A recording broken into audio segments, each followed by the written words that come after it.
Guys, welcome to Bledsoe Said So. I kid you not, this is one of the most magical and amazing manifestations that has ever occurred in my life. For 4 years now, since we've started this show, I have in secret, and you can ask my wife later, I have in secret told my wife, I want Kyle Hebert to join us for a chat about UFOs and the paranormal.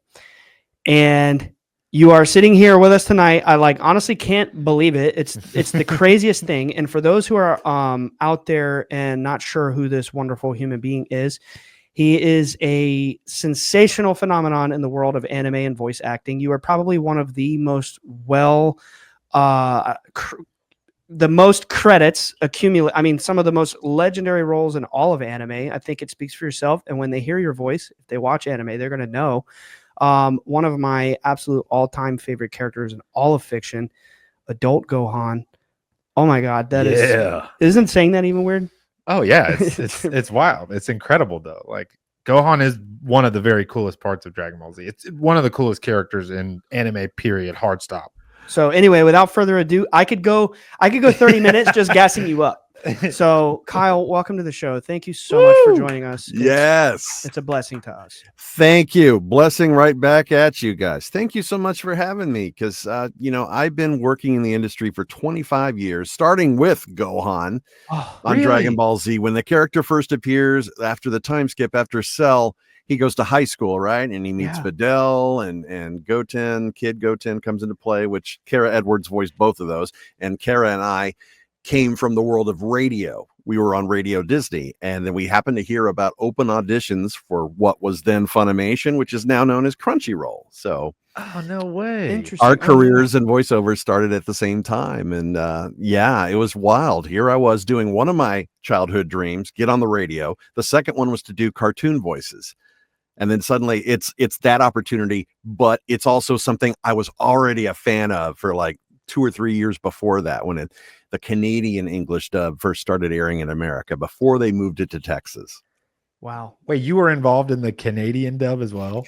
I only as a fan, just watching it. Yeah. But since then, I have met many of the cast too, and that's a real perk to getting to go to these cons and then fanboying out over that. It's like, oh my God, I've heard your voice for decades. This is so cool to finally meet you.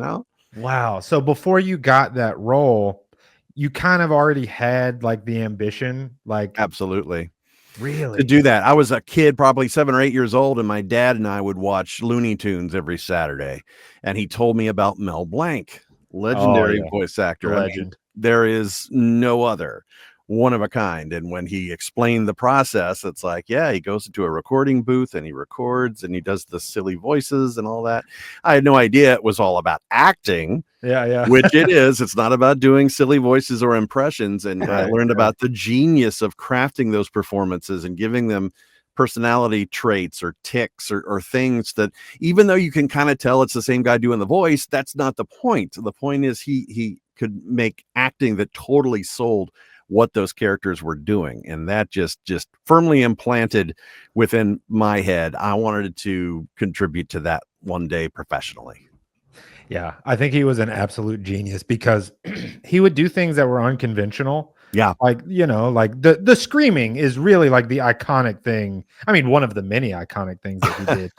But it's like he's just screaming in his own voice. He would be like Bugs Bunny 1 second, and then the next second he's just screaming in his own voice. And totally. It's so funny and iconic.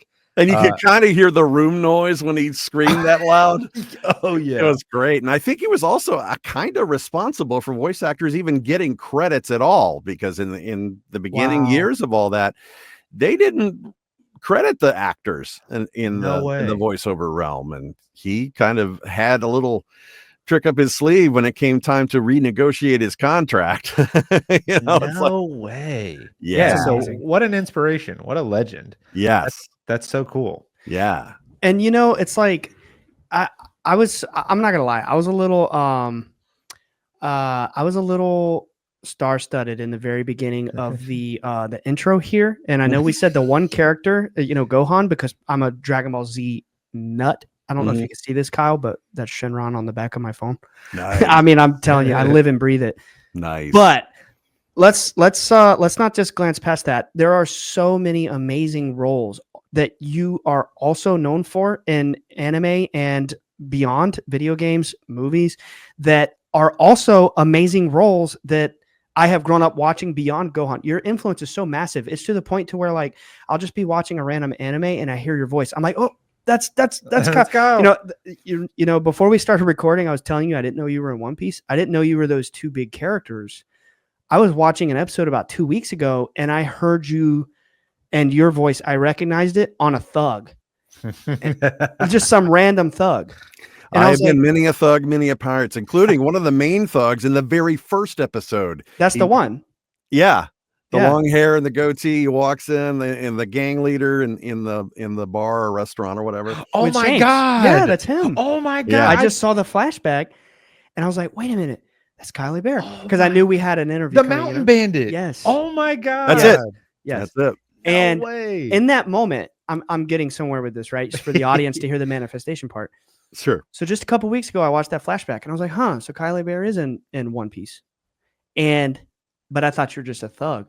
I had already seen two of your major characters that because of the acting that you were like, I couldn't tell it was you. You know what I mean? And that's goes into what you're saying, you know, the acting. Yeah. I just watched 100 episodes last month of this character, Beje, for our One Piece freaks out there. Oh my God, it's incredible. I lay in bed thinking about the little the binky, the cigar binky with the baby and just the whole He's awesome. yeah, I mean it's hilarious, man. But it's incredible that you're here. I do feel a little bit of like, whoa, this is weird. I have for years have wanted this, and it's like now it's here. What do I do with it? Well, it's really cool. You know, you made it manifest. So you put it out into the world. It came right back at you. Oh my god, that is so trippy. I love it. That is so trippy, man. Wow. So anyway, like I said, I could just gas you up and gas you up. So let's get to some meat. I saw an Instagram post several years ago, which is when I started to believe, okay, there might be something here. And I saw that you had a post. I don't know if you still post about this kind of thing, but that you're, you know, into UFOs and the paranormal and things of that nature. So I wanted to talk about that. Yeah. Because as far as I know, in this voice acting space, there aren't many people who's vocal about that kind of thing. As far as, you know, spooky, weird things, it seems to be a lot of, you know, just keeping it about what it is, you know? Right. So at what point in your life did you develop this deep fascination for the weird, the paranormal, the UFO? Have you had any sort of experiences with this kind of thing? Believe it or not, no, I never have, but it's always fascinated me. I'm Gen X, so I grew up in the 70s, and there used to be that great show called In Search Of, hosted by Leonard Nimoy. And yeah. he would cover different things, one episode on Bigfoot or UFOs or ghosts or, you know, all these different things. And I was just fascinated by that. And then, you know, come along to like the 90s, I start listening to Art Bell, Coast to Coast AM. And I'm like, wow, nightly. I can hear about this every night on the radio. This is awesome because I'm a night owl anyway. Yeah. And just hearing the wide variety of people from all walks of life, whether they're in the military or the priesthood, or, you know, hearing stories about, you know, Betty and Barney Hill or Ed and Lorraine Warren and all that stuff, regardless of whether things were debunked or not, it was still so fascinating to me. And yeah, I love that. I'm a big horror buff. I love supernatural and horror movies of all kinds. And yeah, that stuff has fascinated me for years. Absolutely. Yeah, I know some people associated with some of those people. Like I don't know Ed and Lorraine Warren, but I know some of the people that made the movie about her life. So it's like it always seems like in this circle there's 1 degree of separation from everybody. It's really weird. Well, if you've seen the Conjuring movies, you know, that's based on them. Yeah. You know, Ed and Lorraine. And, you know, they obviously changed a lot about them. They made them younger and prettier, but, you know. I actually had one. So the Perrin family, you know what I'm talking about? Like the not the Ed and Lorraine Warren, but then the family that the movie is based on. That the Conjuring, right? Yeah, yeah. They're the Perrin family. And we've actually had one of their daughters on our show. Oh, wow. Okay. Yeah, interesting, right? We Yeah. kind of know some of the people that made the Conjuring movie, so we have that little connection Okay. there. Chad and Carrie Hayes, they're these twin brothers they wrote the film. They're in my dad's book. There's some stories there that we've kind of had some weird experiences with them. Oh, So wow. yeah, always one weird little degree of separation here. Yeah, yeah. Whether it's your family members or having that connection to the film community or whatnot, that's got to be a unique sensation that's kind of hard to put in words, right? Right. It's like my worlds are colliding. Yeah, it is a little weird. It is very strange how it seems like, I don't know, maybe it's because we've been doing this for a while now. It just feels like, oh, you're always one degree of separation from anyone. Like Art Bell. Like you, I grew up listening to Art Bell. Mhm. So I don't know if you've had time to look into any of our story or anything like that. I know you're a very busy guy, but this started happening almost 20 years ago, Mhm. like what we've been dealing with. Yeah. And when it started going on, I grew up listening to Art Bell, like Mhm. you. I'm like, wow, this is Is that fascinating. a radio host, a radio Yeah. show? Okay. Yeah. Yeah. Iconic. Okay. It's Very like Coast to Coast AM. Oh, okay. So Art Bell was the host of. Yes. I've heard of Coast to Coast AM. I mean, that's like prolific. I've heard of that. Okay, so that's the host. Yeah. Yeah. So Was the host. Okay, nice. So then after the river incident, you and your Yes. dad started listening to it? Yes, started listening to Art Bell, and as a kid, just like was really fascinated by Art Bell. And then somehow or another, I found myself, being friends with George Norrie, which Mhm. I'm sure you know who that is, right? He's the current host. Right. So it's weird. Like, I guess if I had to phrase it in a different way, it's strange how, like you as a child, you're into. You say it was Mel Blanc? Yeah. Forgive Yeah. me. That's Yeah, Bugs Mel Blanc. Bunny. Bugs Bunny, yeah. Yeah, I knew the Mhm. name, but that I didn't know the characters. But like, you're looking at Mel Blanc, you're so fascinated by this, you want to be a voice actor, and it's this thought that's in your head, and then next thing you know, it's right in front of you, and you're like, oh wow, this is real. I have brought this into my sphere. It's very strange. So, Yeah. if you don't mind me asking, how old were you, or at what point was it that you started? What point in your life was it that you started voice acting? Well, I mean, professionally, I would say it was during my radio career, because at Radio Disney, it was pretty much based on a lot of theater of the mind, like radio drama.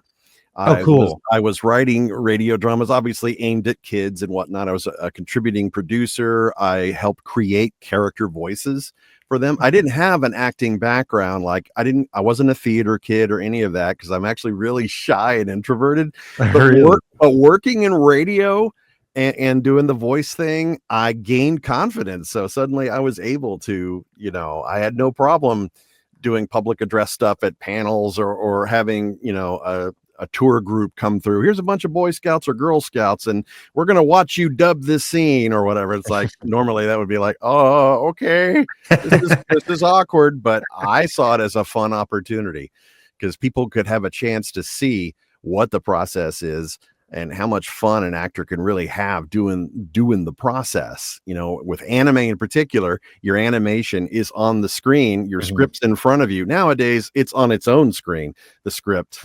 And you're watching and previewing each line in Japanese and doing all that. That part I didn't know about for decades. I wasn't sure how anime was dubbed into English. I knew about the cartoon process, which is where you have the whole cast together. That's what I was looking forward to. I wanted to be able to sit in the same room as the other actors. Everyone has their own mic, a music stand with the script, and they do it radio play style, just scene by scene. Yeah.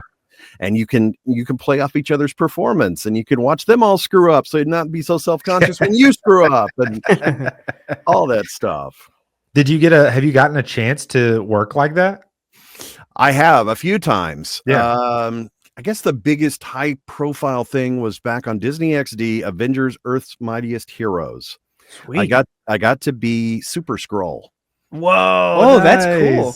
Yeah, that's awesome. He didn't really talk. He's just more like Space Hulk, basically. And then some bit part characters on the episode too. But I got to be in the same room as the cast. Not all of them were there.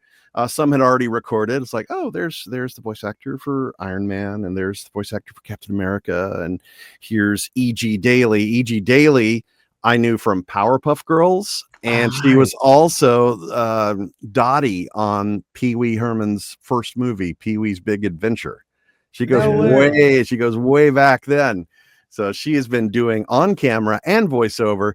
And after I did my scene, she just quietly leans over and goes, "Good job." Like, oh yes, I was beaming. I was like, oh my gosh.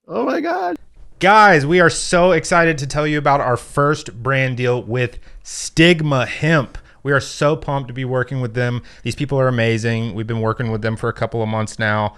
They have an amazing product. It's a family-owned business, and we really, really believe in the product. Ryan, tell them about some of the products that Stigma got. Yeah, so they got these delicious THC teas, seltzer waters, gummies. I would personally say they're the best gummies I've ever tasted. I would too. In my humble opinion.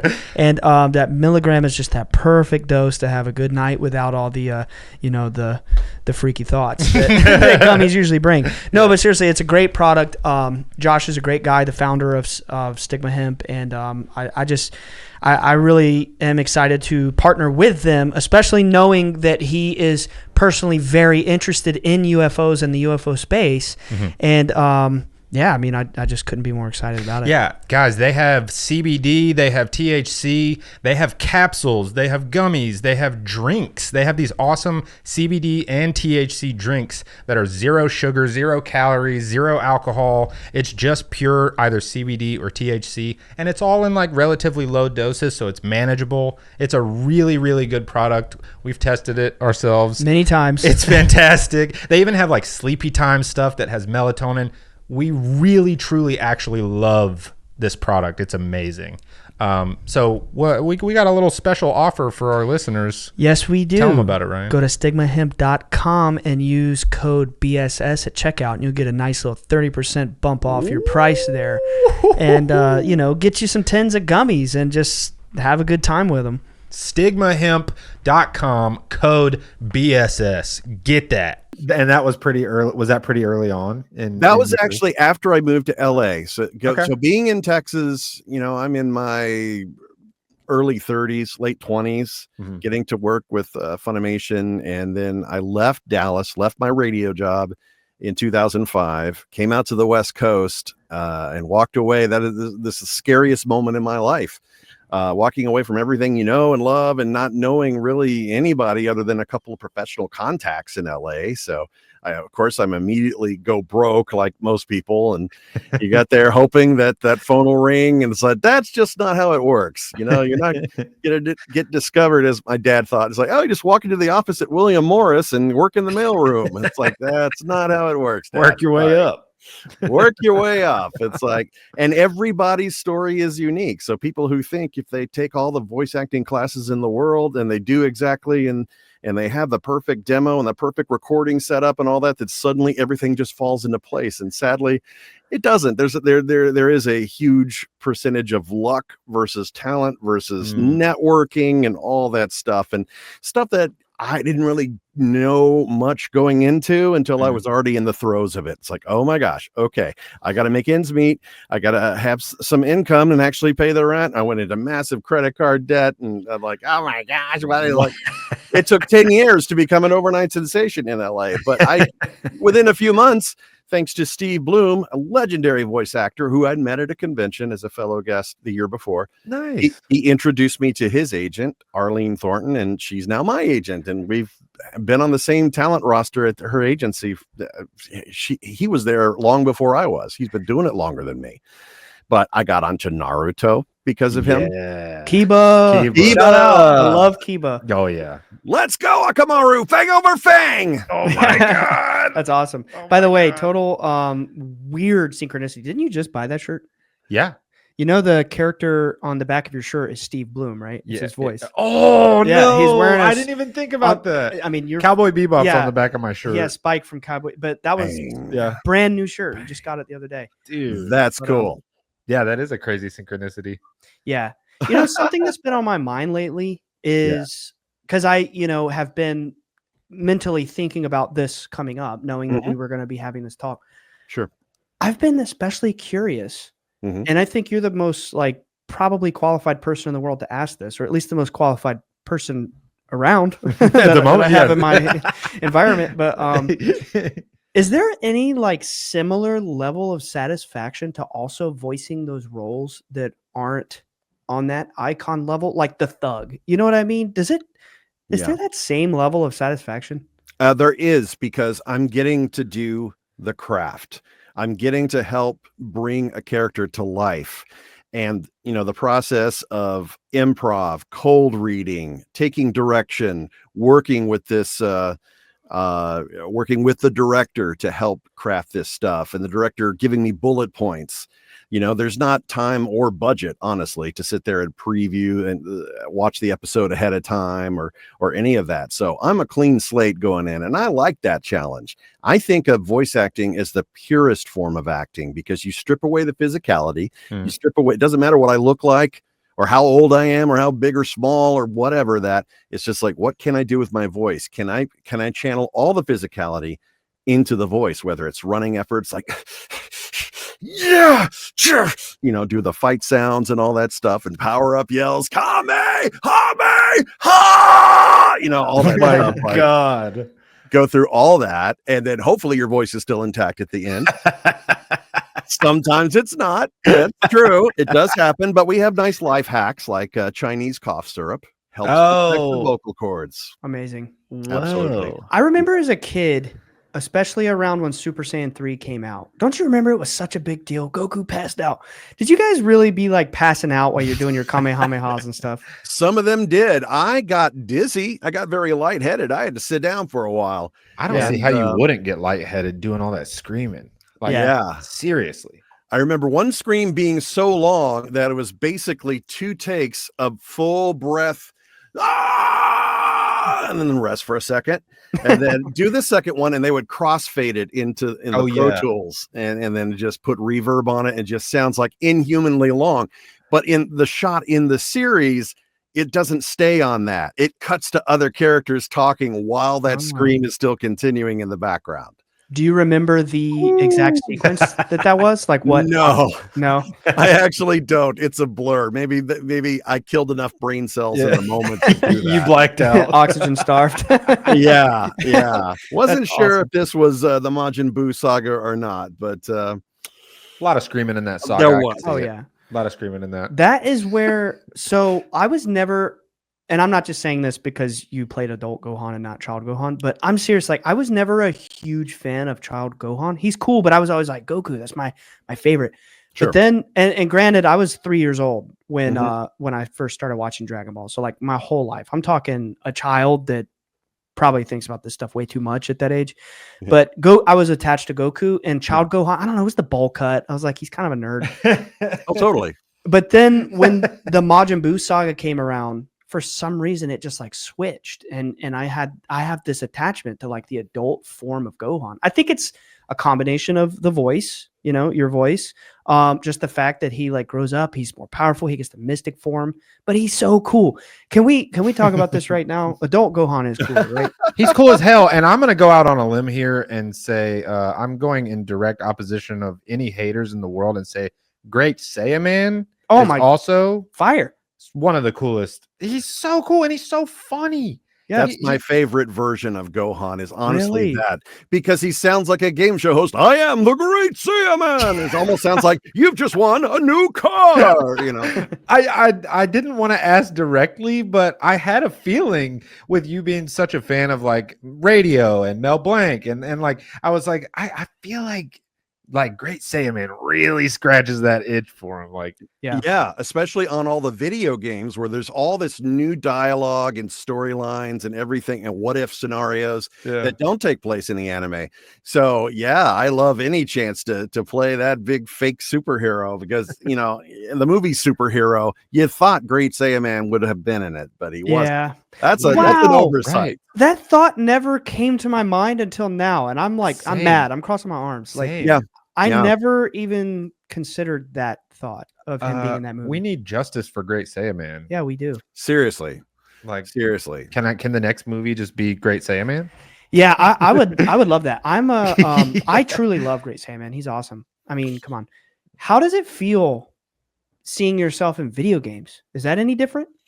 or like hearing your voice rather, you know what I mean? Yeah, I thought it was amazing back when, Dragon Ball Z, the episodes would air on Cartoon Network first, and then they came on VHS and then DVD and all that. 3 episodes, heavily edited, but it was the only way to get them legit legally. Mm-hmm. I had some VHSs. Yeah, I had quite the collection. Luckily, I got free copies back then.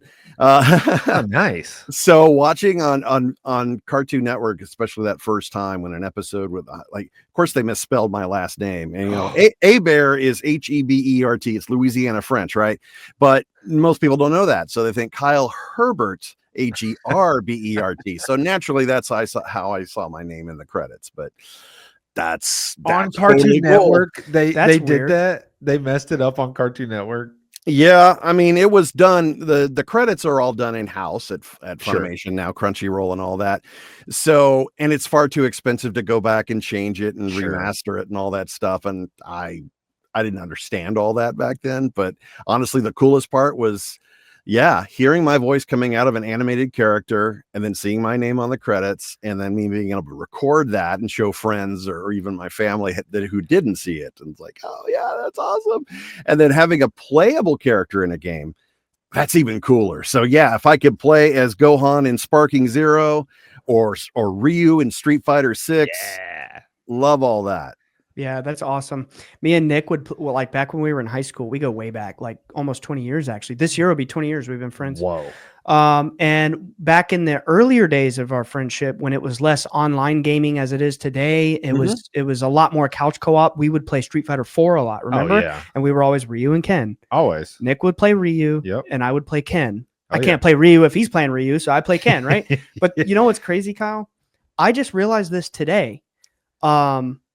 Not only are you Ryu, but we've also had one of the voice actors for Ken on our show. Yeah. Ruben. Yeah, he's a friend. Love Ruben. That's awesome. He's a great guy. Yeah, he's a sweetheart. And I realized that today. I'm like, whoa, this is weird. Little synchronicity happening. But yeah, that's really cool. That brings up a good point. Do you and your fellow voice actors like not being able to work together all the time on sets and stuff? What do you do to keep up with each other? I see a lot of voice actors playing D&D. You doing any D&D campaigns? No, tabletop thing's not really my bag, but we do have a chance to catch up at conventions, like kind of in the green room. We can't do it while we're at the booth because we're interacting with fans and everything. But, during breaks and whatnot, I could go back there and there's Chris Sabat. I haven't talked to him in forever. It's like, okay, or Sean Schemmel or maybe some cartoon people. Oh, Tara Strong. Oh, there's Billy West, cool. Or Rob Paulson, Maurice LaMarche, or some Star Trek people or some Star Wars people. It's like, what? This is the coolest. And I don't have to pay because I'm a fellow guest too. And try not to fanboy out. Like I could go every few months and see Giancarlo Esposito backstage. And he is so kind. You're just like, hey, how's it going? Good. All right. That's amazing. Having a good show. Yeah. It's like, oh my God, that's that dude from Breaking Bad and The Mandalorian. And that's awesome. You really feel like you take stock. I feel like hearing you talk about it, you are really taking stock in you're kind of, do you feel like you're living your dream? I do.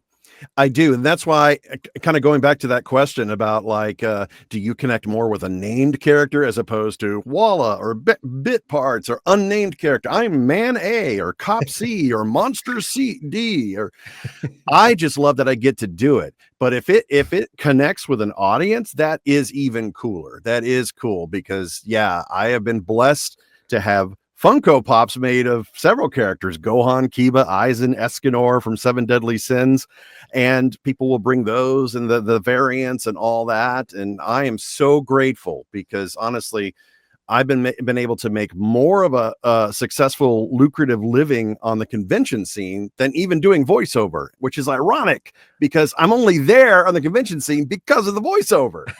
That is ironic. There is something deeper though than just like the success of it, which I know you're not saying that, but just beyond all that, man. Yeah.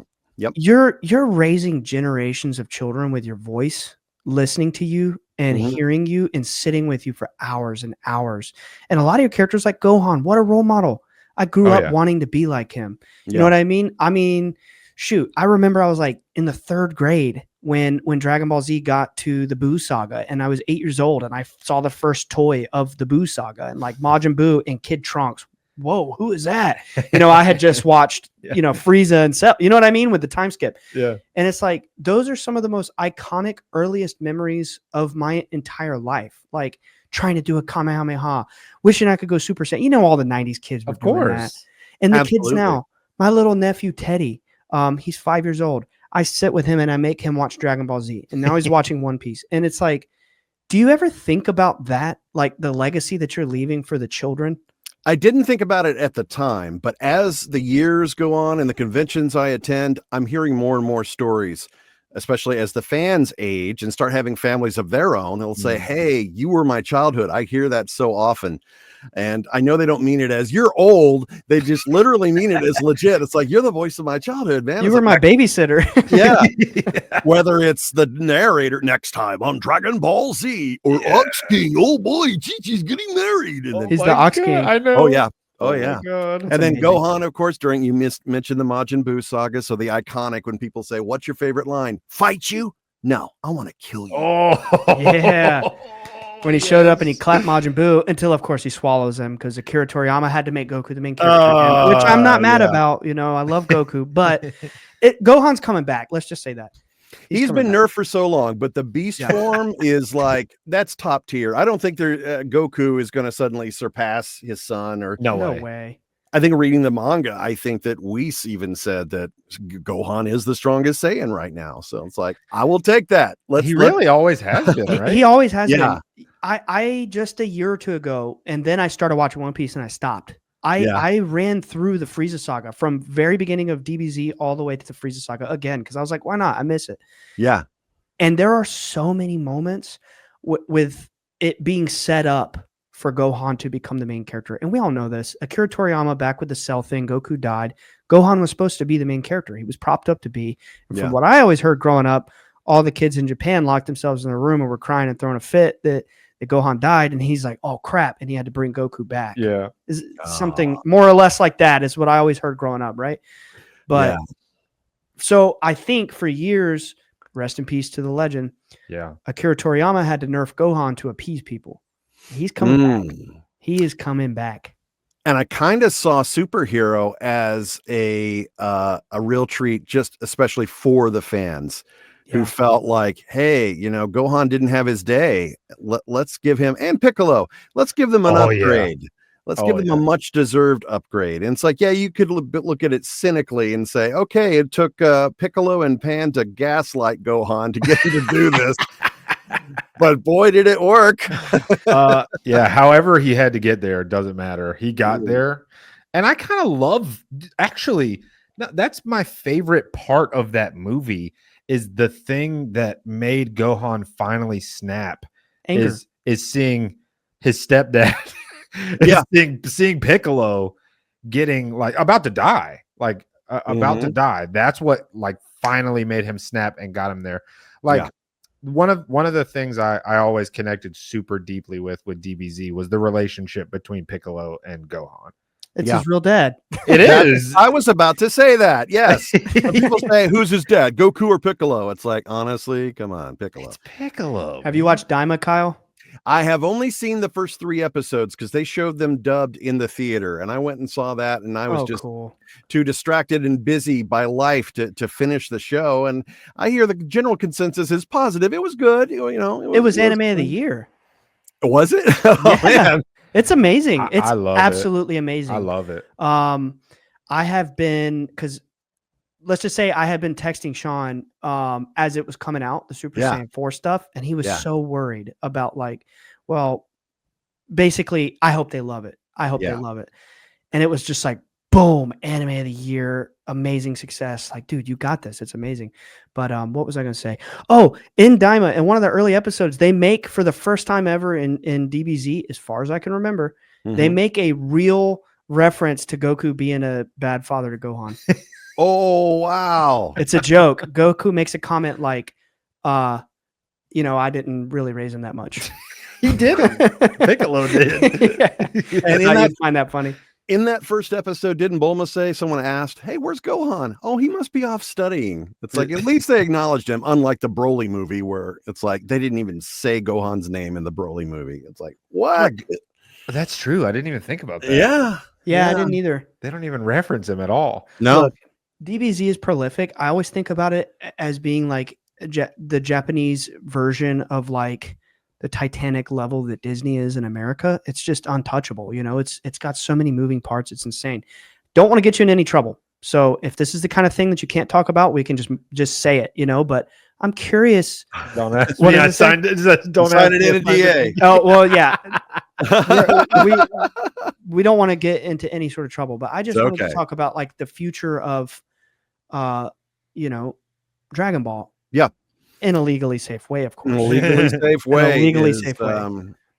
Well, I mean, ever since Akira Toriyama passed away, I have read that there are some legal entanglements about the rights of ownership between Shueisha and Toei, and we'll see where that ends up. Hopefully, everyone can work it out, because I know all the fans want to see Super come back, and you know, there's a lot of the manga that has yet to be animated. I can only speculate, like if I were them and they get the go ahead to make Super again, like Super Part 2 or whatever, I would wait until the manga's done. And that way you avoid that problem of having to come up with filler that no one asked for. Yeah. You can tell a story in its purest form, which Naruto and Bleach is littered with hundreds of filler episodes, which is a huge turnoff for many fans. Yeah. By the way, Aizen and Bleach, right? Yes, indeed. I'm not a big Bleach watcher. My brother Jeremy, shout out I love Bleach. to Jeremy. I've seen a few episodes, like maybe 30. My brother's obsessed with Bleach. It was his first major anime. Nice.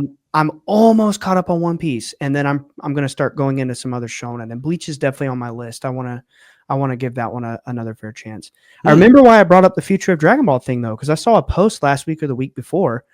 Toyotaro put out a message with a new cover of Super. I saw it. You saw it? Oh, yeah. And they're hinting there's about to be a major press release of Super. So I'm like, it's been like what, 8 years? Oh my god! I hope so. That cover is on the latest manga, and someone brought me a copy of the Japanese version. It hadn't been translated yet into the English one, but they had me sign that. It's like, oh, this is so cool. I wonder when the English one's coming out. But yeah, that cover is killer. Yeah, because Beast Gohan is on the cover, right? Yeah, it's like Goku, Vegeta, Broly, Piccolo, and Gohan. Yeah, right. And all their like peak forms. Yeah, and that was the first thing. He went on a hiatus when Akira Toriyama passed away. It's been like a year and a half of nothing, really. Right. I mean, movie, it's superhero, maybe that came out That before. was a couple of years ago. Daima, but otherwise it's been like radio silence. Yeah. So there's about to be a huge announcement here soon. Oh, this will come out right after that. Oh amazing. yeah, okay, cool. Yeah, it's got to. A few years ago, Toei said they have a 10-year plan, whether it's shows, movies, games, you know. So I think it's just a matter of time. You know, we just got to wait it out, because God knows so many years went by before we got new movies, which those successes led to Super. Yeah. And then more movies. And then, of course, the games continue to get better and better every year. So, yeah, I remember when they announced the first one to come out, I think was Battle of the Gods, those movies. Yes. That was the first one of the newer movies? Yeah. Right, I think. Oh, yeah. I remember when they announced that, I was like, what? There's a new Dragon Ball Z movie? Like, yeah. Is it, am I dreaming? Like, what's happening right now? And then it just like spiraled and just momentum. The demand from the fan. I mean, it's Dragon Ball Z. It's mythic. Yeah.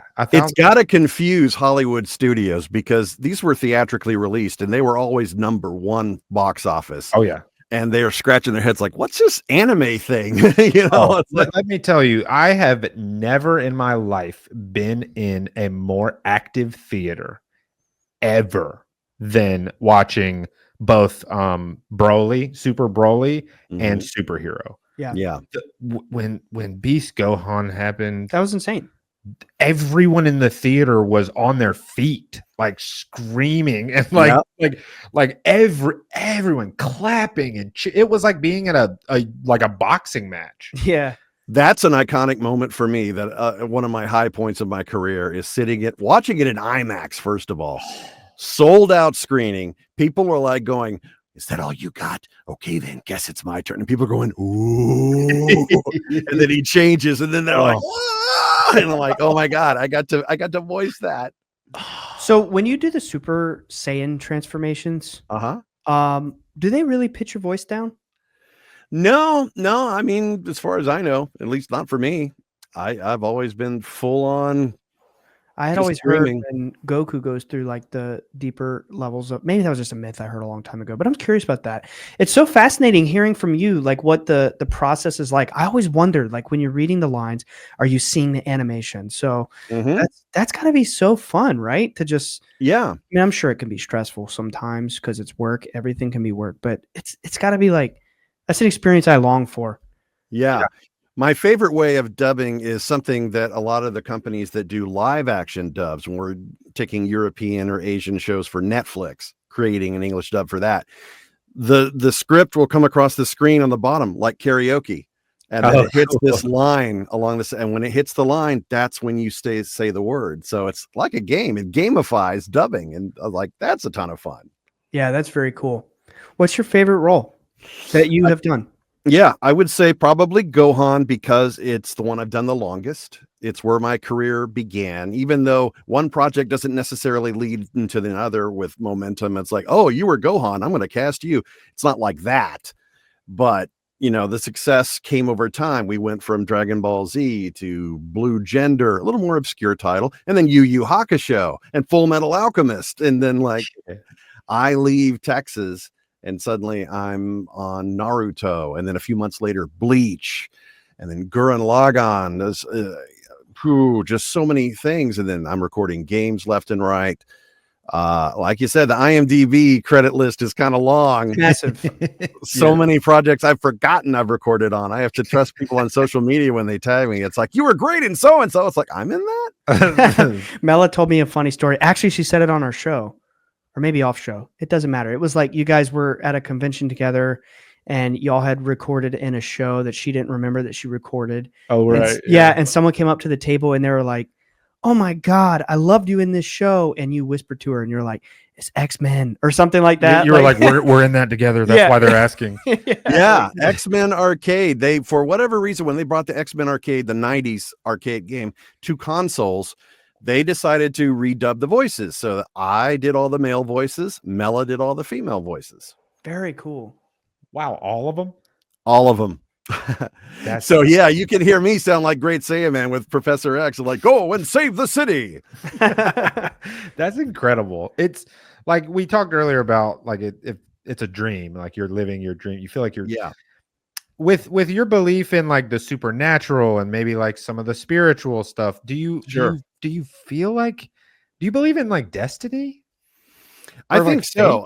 I think there is a lot to that saying that what you put out into the universe comes back to you. I think things are cliche for a reason, whether they're exaggerated or not. I think there's at least a crumble of truth, a little kernel of truth in these things that over the passage of time, you pass it on. And then, nowadays everything is a meme. So it's like, that's how you communicate to the masses. Make it a meme, an inspirational quote or whatnot. But I mean, the important part is people are seeing it and, you take the information and do with it what you will. But, I'm not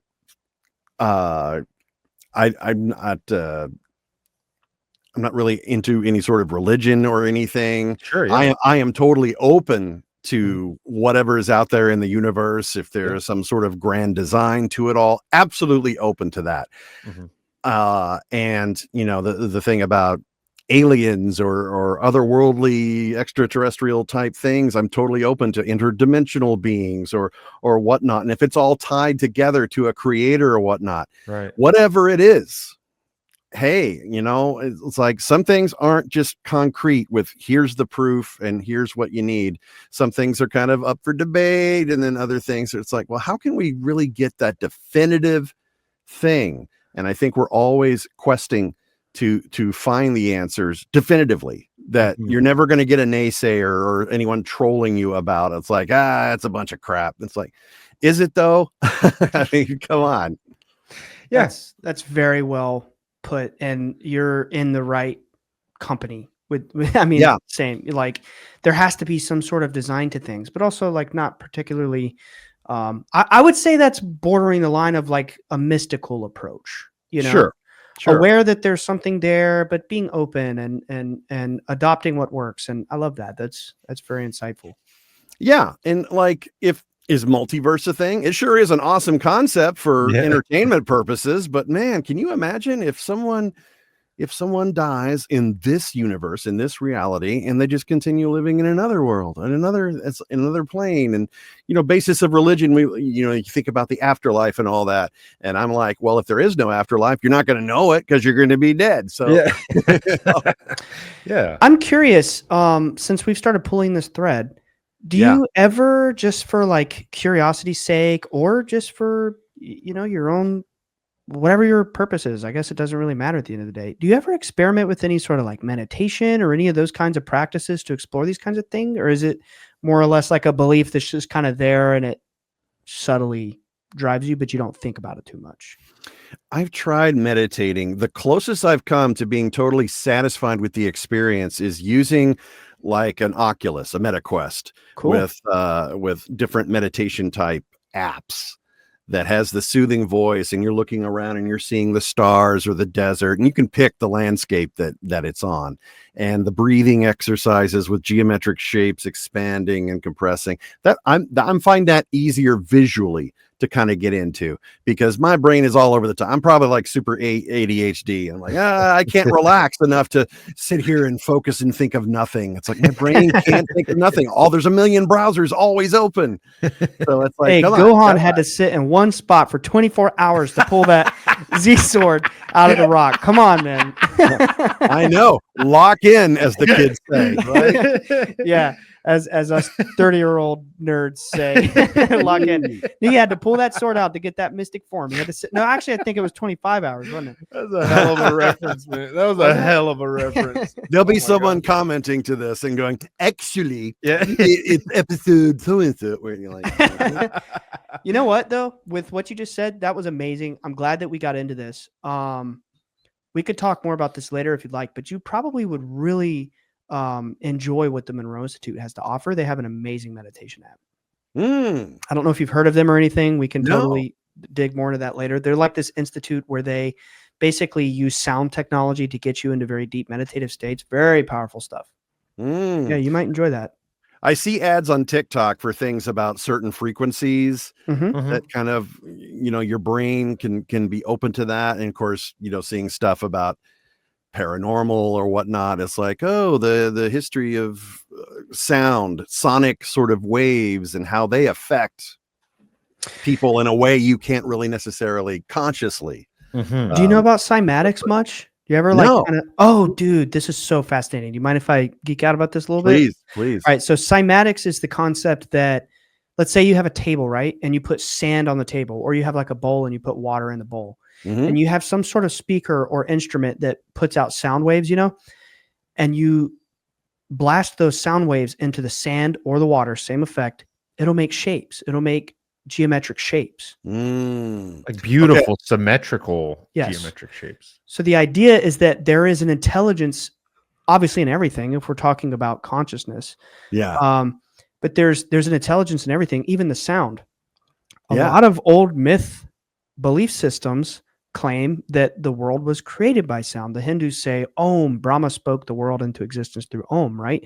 Or even in the Bible, it says first there was the word. There's this concept in many of these different traditions. But we can prove with science that when you play these sounds, there are certain geometrical shapes that appear in the sand, in the water. So it stands to reason that when we're hearing certain frequencies, even though we might not be able to see it because there's not sand or water present, there's certain shapes that it's blasting into our mind that's affecting our psyche, that's affecting our brain waves and our neurons and our synapses, which, in in practice can get us into altered states. And I can tell you it works. It's real. Yeah. I have heard of something with more succinct physical side effects, like people in England, for example, trying to disperse a crowd and using sonic things that only certain frequencies that only maybe younger people can hear. And, you know, as the older you get, you lose the high end, you know, and they're blasting something that they're like, oh my God. It's like, and everyone else is like, what's going on? And they're just like, it's like, disperse the crowd. Like, you don't need tear gas. Just sonic. That's true. No, they use that kind of stuff in warfare. You know, I just saw like today or yesterday that this student in London has invented this sound cannon, and they can put out like grease fires and electrical fires and like with sound. Like it's like a sound gun. They just like walk up, it's this big like barrel, and it has a trigger, and they just walk up and it goes like boom, and then instantly the fire is out. Interesting. It's really strange. Yeah. I think there's a potential new world coming where we will utilize sound more for these kinds of things, for states of consciousness, for medical purposes. I know that there's some research being done on the solfeggio frequencies and how they can like lower heart rate, states of anxiety, reduce cortisol, have physiological responses, stuff like that. But seriously, I think you'll enjoy looking into the Monroe Institute. The whole purpose behind them is like they're the premier institute for the study of consciousness. But they, you know, binaural beats. I've heard of that. Yes. Binaural beats are the concept of playing a tone in one ear and a tone in another ear. And they're slightly different frequencies, but the difference between them tricks the brain into thinking it's one tone because the human ear can't hear beneath 20 hertz. So, but if you want to get the brain to delta or theta, which is like anywhere from like 8 hertz below, which is like sleep, but really deeply meditative states of consciousness, you make binaural beats. So you could have a tone of like 100 hertz and 104 hertz, and the wobble between these waves will synchronize in the corpus callosum of the brain, and these two hemispheres will align, and next thing you know, it thinks you're listening to 4 hertz, which is a meditative state. And the Monroe Institute is all about that. It's all about the idea of using these sounds to meditate. Very deep stuff. It also sounds like they're on the cusp of solving tinnitus. My ears are ringing. I have to sleep with a white noise app because the ringing is deafening. I'm like, oh my gosh, I hate this sound.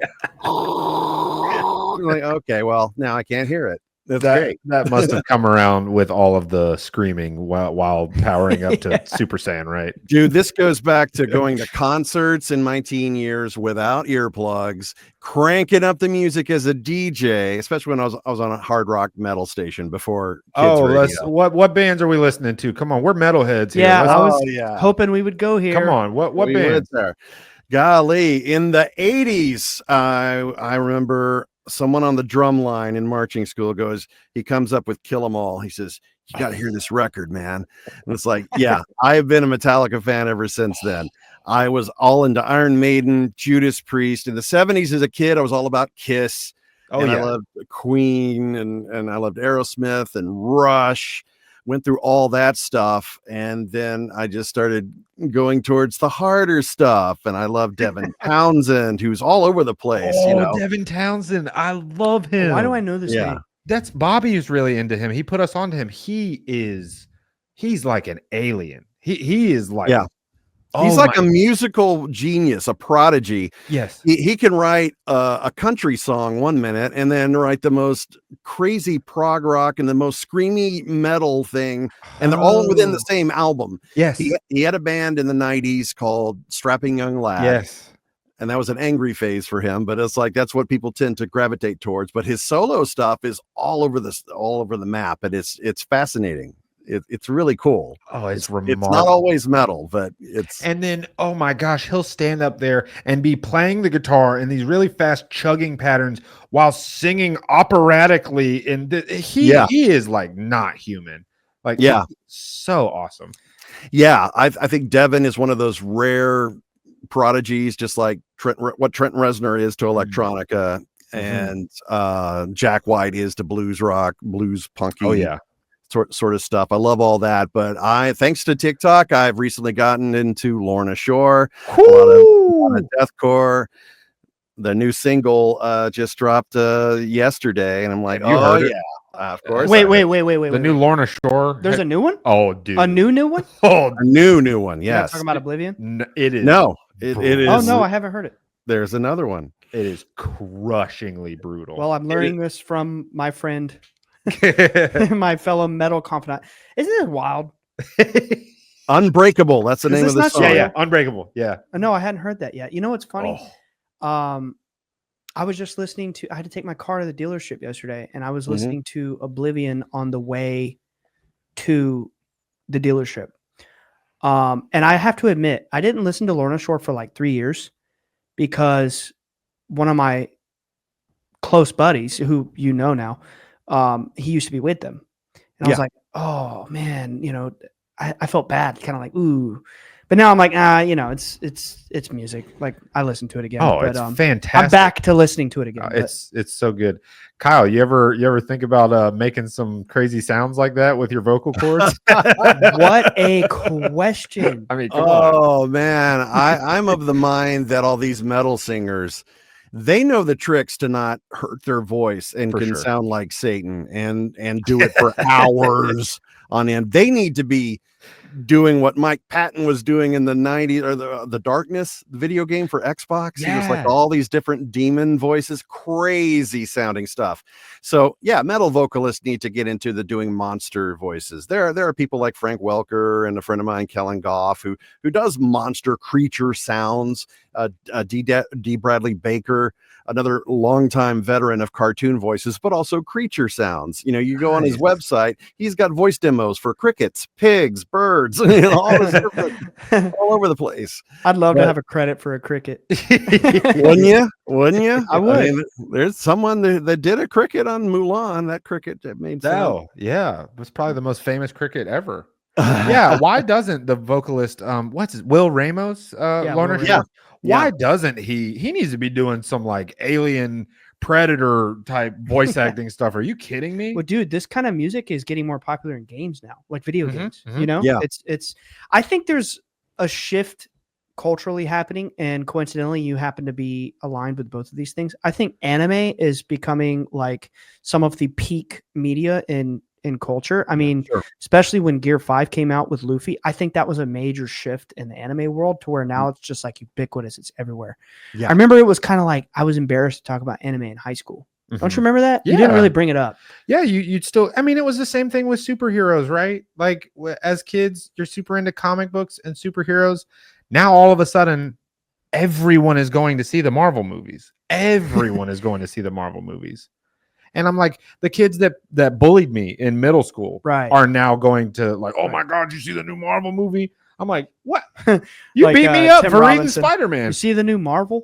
Yeah. And then the other shift is metal. Yeah. Mm-hmm. I think that probably started with, well, a number of things, but really, what was that?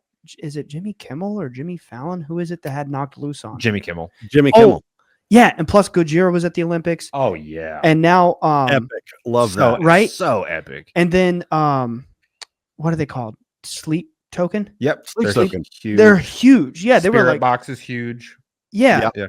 And Sleep Token was like what, top 10 on the charts or something? I feel like metal is like kind of anime. To me, metal is like anime of the music world. I feel like they're a similar, you know what I mean? Just like That's a good parallel. they're sort of niche, but also like not really anymore.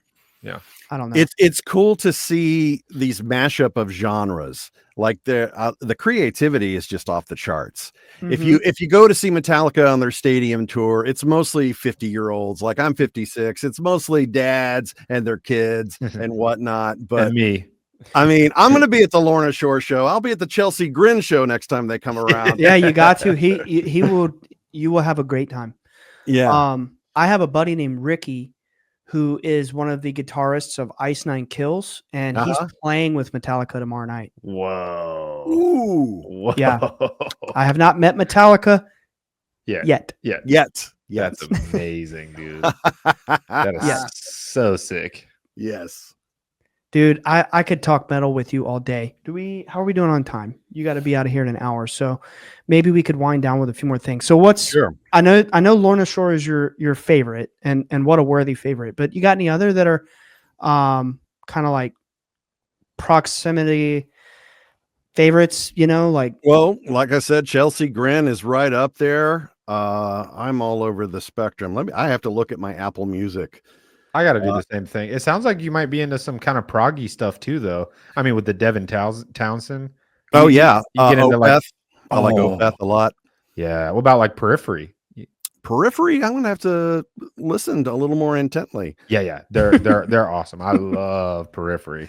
I like proggy stuff too, but I mean, honestly, if they're screaming in it and it's metal, I'm probably into it. Yeah, I mean, I'm not just there. I'm also a huge Queens of the Stone Age fan. I think they're just a great rock band. Yeah, yeah, they put on an incredible show. Yeah. But yeah, Shadows of Intent, Rivers of Neil. Oh, love Shadow of Intent. They have some new songs coming out lately. Yeah, Rivers of Neil's new album is wait. Wow. I don't know them. Rivers of it's like Nile, like Nihil. Nile. Yeah. Okay. Rivers of Is Nile? it like deathcore type stuff? Oh yeah. Oh, dude, I'm gonna look them up right now. There's occasionally a saxophone in there. Oh, yeah. Dude, why have I never heard of this? They're really good. Oh my god, they have new music too. Yeah. Nihil, Rivers of They have a Nile. seraphim on their cover. Yep. Yeah. Perfect. Yeah, thank you for that. Absolutely. I'm gonna peep that tonight. They make great stuff. They're awesome. One of my coworkers put me onto them. Heck yeah, dude. That's exciting. So keep going. Keep going. If you like weird psychedelic metal, like black metal, Aranzi Pazuzu. Aranzi Pazuzu. I'm putting it in my phone right now. That sounds scary. Dal Ave is. Oh, that's a good one. That's yeah. Larcinia Row. I think I'm pronouncing that wrong. I don't know. Yeah, they're kind of like blowing up right now, aren't they? Yeah. Or Slaughter Prevail. Oh yeah.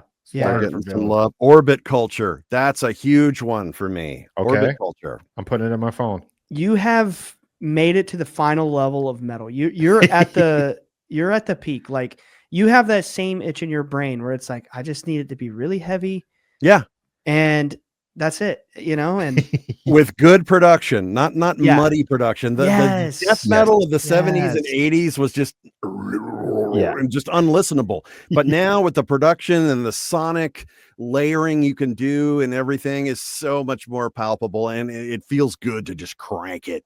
Oh yeah. That is so true. I never thought about that, but maybe that's why I like deathcore so much, because it does tend to have very high production as opposed to excellent production value. And also they do these effects that it's like similar to like movie effects, like the sound effects. It all these like big slams and these big epic sound effects, and like it feels like listening to the score of a movie or something. Like the epic level is on 12. You know, that's my favorite part about deathcore. One of my favorite things about it. I don't know if this was like before your time or after your time or whatever. I guess after your time would make more sense. But did you ever hear like Memphis Mayfire? No. No. Okay. Maybe this is before you were into the like deathcore type stuff. And it's not deathcore, but Woe Is Me. You ever heard of them? No. Okay. Well, we have a buddy, Cameron, who's been on the show, and he's like a producer. Used to be, well, I guess he still works with them, Rise Records, and he made a lot of their like iconic hits from back in the day. So that was kind of cool getting to do an episode with him. But it's not quite heavy like the deathcore stuff. It's got a lot of sing-songy kind of stuff, but it sounds like Kyle's into the real heavy stuff. Yeah. Meshuggah. Oh, now you're talking my language, Kyle. That's like top 3 for me. I love Meshuggah so much. Meshuggah is having a resurgence. They've never gone anywhere, man. Yeah, but like in the last year especially, I have seen so many countless videos about, what is it, Bleed from Meshuggah? Oh, yeah, Bleed is their song, top right? song. Yeah, it is. They are fantastic because they blend this like ultimate heaviness with like the complexity of like prog type rhythmic type stuff, like weird time signatures and wild, like I call it math metal. Yeah, exactly. You're doing math while you're listening to it. It's like, where's the beat? Oh, this is on the upbeat. This is on the downbeat. Yeah. Do you play drums? I do actually. Nice. I I did not haven't. know that. Yeah, I haven't actually played them on a regular basis since I was in my teens, early 20s. But living in an apartment for much of my adult life, you can't really do that without getting kicked out. So I now have an electronic kit. So I just put the headphones on. And crank that up that way. I'm so envious of people who can do the double kick thing. It always seemed like, how do people do that without their feet tiring out? Oh my God. I wish I would love to show you. I wish. Yeah. It's all in the placement of your heels and your toes. It's not the whole foot. It's like, yeah, no, that's right. oh. It's the placement of your heels and your toes. Yeah. A little bit of calves too. But Yeah. yeah, that's crazy. I didn't know you played drums. And did you have a chance to check out our band that I sent you the other day? I know you've been traveling, but I have been traveling, so I need I think you'll like it. to do that again. What was the name of the band? Twice Born. Twice Born. I'll resend it to you. And then we'll do an update. Kyle didn't like it. Yes. No, not doing that. Entering Twice Born right now. I might have to send it to you because it has a weird symbol. We didn't have the foresight to think it would be hard to search. But I'll text it to you. Yeah. It's not all deathcore. We didn't want it to be so heavy that like general audiences couldn't like it, but we have a couple songs that are like really heavy because I wanted to scratch that itch. Nick wanted to scratch that itch. So we dabble sometimes, and then some other songs are not as heavy, but it's like a blend. I love, you'll see. I think you'll like it. Is Rights of Wrongs your album? No. I'll send it to you. Okay. All right. Wow. I have loved talking Dragon Ball Z with you Thank you. and anime and the paranormal, the supernatural, Yes. and metal. What a nice little end cap there. Something I like to ask guests, Mhm. if you could imagine that everybody in the world was listening right now. Now, I'm not forgetting the fact that you are starring in multiple franchises worth billions of dollars and actually probably have been heard by billions of people in your lifetime. But let's just put that to the side for a moment and say, for the sake of right now, if you could imagine that everybody in the world was going to hear what you were about to say, what's the one message that you feel like you would want to leave with people before you go? What just popped into my head was, it's easy to be kind. It's easier to be kind than getting all stressed out and angry. And everyone is so angry in the world. And it's like, think how good you feel just saying, hey, how's it going? Having a good day? Rock and roll. And if someone's having a bad day, that's their baggage. But everyone has baggage. So we need to be respectful of all that. But I think the power of a smile, the power of kindness, if it's not kind or honest or whatnot, it's not worth saying. And maybe people through the process of meditation or having an open mind can help your consciousness achieve a better state of purity and balance and things like that. That's what's kind of coming to my mind as I think stream of consciousness right now. Well said. That is beautiful. Rock and roll. Well said. Rock and roll. I closed my eyes for the bulk of that. Yeah. And a smile came to my face as I just imagined Super Saiyan Gohan in a do-rag in the Great Saiyaman fit, telling that message to me. To the now world. I can die in peace. Remember, Ryan, be kind. It's easy to do. I do have a favor to ask you. I have been planning to jump you with this for like a month, knowing that we scheduled this. Okay. Could you give me like a next time on Bledsoe Said So in the Dragon Ball Z narrator voice? Next time on Bledsoe Said So. Oh my God. Did you know he was a narrator? Yes, but that's the craziest thing ever. Wow. Isn't it? Thank you. Bless you. Thank you for Thank that. you. Thank you for being gracious and giving with your talent. Absolutely. Thank you, Ed. Thank you for being open with your time and working with us on that. We truly appreciate this. I think this is, as of now, like this is definitely the most grateful I've been to do an episode on our show. This is in the realm of like, achieving our dream. Just you coming on here and doing this with us is unbelievable. When we first started the show, I was getting a little emotional. I'm like, suck it in. You're working here. You're working here. So I had to kind of push through that. But thanks for working with a couple of dorks like us on scheduling this and getting it going. You've been very gracious with all this. So you're amazing, man. My pleasure. No, thank you, man. I'm lucky that I get to make a living doing something I love, and I couldn't do it without the support of awesome fans around the world like yourselves and people of like minds and like musical taste and everything like that. I really appreciate that. Awesome. Hell yeah. We have a lot in common. This is cool. So thank you for the opportunity to speak with you and cover these topics that I don't normally get to necessarily on other podcasts. So this is great. You have an open door on our show. If you ever want to just riff it, if you had a good time and you just want to tear it up and talk this stuff at any time or, anything like that, or just friends you want to talk about these things with, we are in your corner. Fantastic. So, thank you for doing this with us. And we do have a silly little way that we end our show, and we just say bye, guys, at the same time. Are you ready to do it? Got it. All right. 3, 2, 1. Bye, guys. Bye, guys. What up, homies? If you like the show and want more, check out patreon.com/Bledsoe said so. This will get you exclusive weekly bonus shows and access to our Discord community with hundreds of open-minded people just like you. If you want to represent the show, go to bledsoesaidso.com for merch. We have t-shirts, hats, hoodies, and more. For all future updates, follow us on Instagram at Bledsoe Said So. Same time next week.